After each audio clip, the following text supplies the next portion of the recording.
Good afternoon, students. Today we'll be learning how to use pencils and pens properly. Miss Wang, what's this? No, don't hold pencils and pencils like this. You need to hold them like this. You wouldn't want to be accidentally stabbing someone, wouldn't you? No.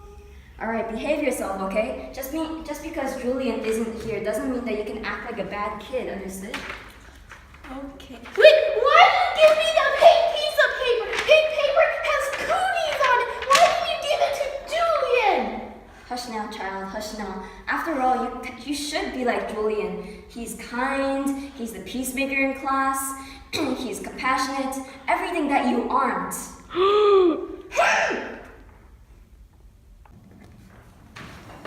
Hey, Bruce. What? You and I both hate him, right? Who? The guy in the bathroom. Him. Julian? He's fine. Well, you know how Mr. Pam talked about bullies. How they're bad people. Yes. Well, you see, Julian is a very bad person. What? You see, he's always a perfect kid in class. He's arrogant, he gets all the attention, and Mr. Pam talked about how arrogant people have a big ego and how they think they're the best. Julian fits all of the descriptions. Our school already has lots of bad people, as Mr. Pam said before. We couldn't afford to have any more bad people. Julian will make our school even worse, and less people will come to our school. Soon enough, our school will be empty and cold and terrible and filled with bullies like Julian. We have to get rid of him. What castle is this? Bruce, this is for the greater good. The good of our school. Okay? We want our school to be the best it can be. The best in the country. Right? Yes. To make our school good, we could have even more bad people like Julian in our school. He'll corrupt our school and make it really, really bad. That makes sense. Now's the time, Bruce. It's the Ides of March, the perfect time to strike. And we have the perfect things to use.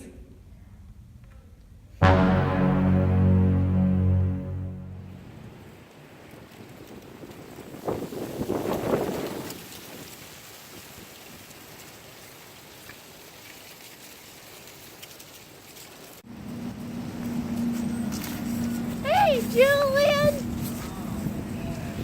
Hi, Bruce and Castle. Project we did back in class, the one about drawings and pencils. Of course. What do you have in mind for it? Well, I was planning to draw an elephant, but now I have to get going. I don't think we can allow that. Huh? Face it! Stop being the annoying perfect kid in class! Everyone hates you, including us!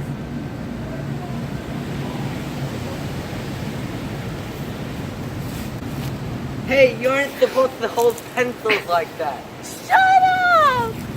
I hate you!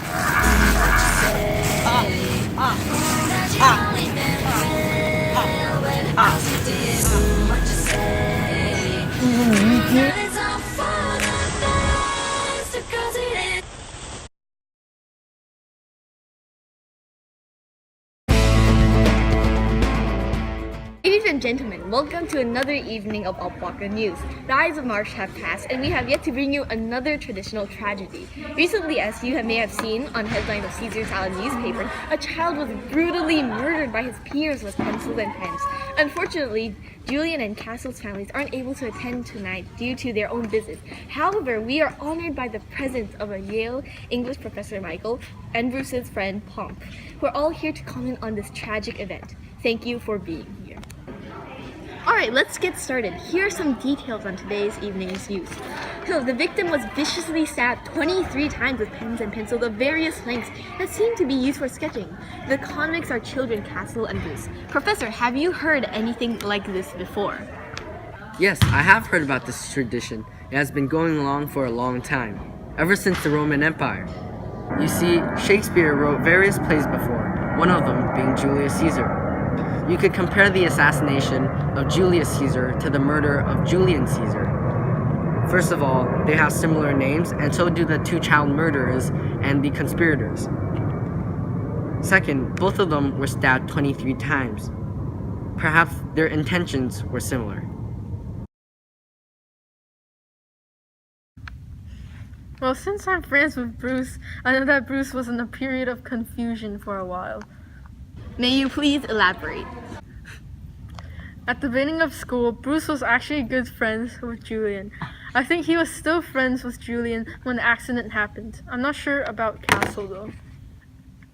Julian was always the good kid in school. All teachers liked him and they gave him all the attention. Maybe Castle wanted more of the attention and wanted Julian gone for it. My dad wrote an article about it actually. He compared this event to the Civil War that followed Julius Caesar's murder. He said that the media would act as Mark Antony, stirring up the public and such. Alright, let's end it here. Thank you everybody for attending tonight's episode. Welcome to the second day of the news. Today I had the chance of meeting Mrs. Wang, the teacher of Bruce and Castle. So Mrs. Wang, you must have been observing your students as you have been teaching them. May you please tell us about Castle? Well, right before the incident, we were working on creating sketches and using a variety of pencils. Castle demonstrated slightly reckless attitude when he carelessly used pens, holding them upright in his fist. He also became irritated and angry when he was compared to Julian. Incidents like these have happened before, as well as Castle, who he blamed Julian for everything, including bad quiz scores and even any bad day. He was probably jealous of Julian for something. This really seems like a reenactment of Julius Caesar. Never has such traditional incidents been more similar to the first assassination that started it all. I recently read Julius Caesar and I can see how this very much relates to the recent and brutal stabbing. For example, in Act 2, Scene 1, where Brutus says, "I have no personal cause to spurn at him." So I see how he was hesitant. But he does say in his soliloquy that but for the general, he would be crowned, and that at his will he may do danger with. The use of modals is definitely very strong in this act, and I can feel his reluctancy. Brutus had absolutely no reason to participate in this stabbing because he had no evidence Julius was harming Rome, just like Bruce and Julian. It had been said that he did it for the greater good too, because Castle was able to convince Bruce how Julian was a bully, and it would be greater good if there were less bullies in the school. Cassius was also very jealous of Julius, just like Castle was to Julian, but both Cassius and Castle shared similar intentions, which led them to both of them plotting against their peer.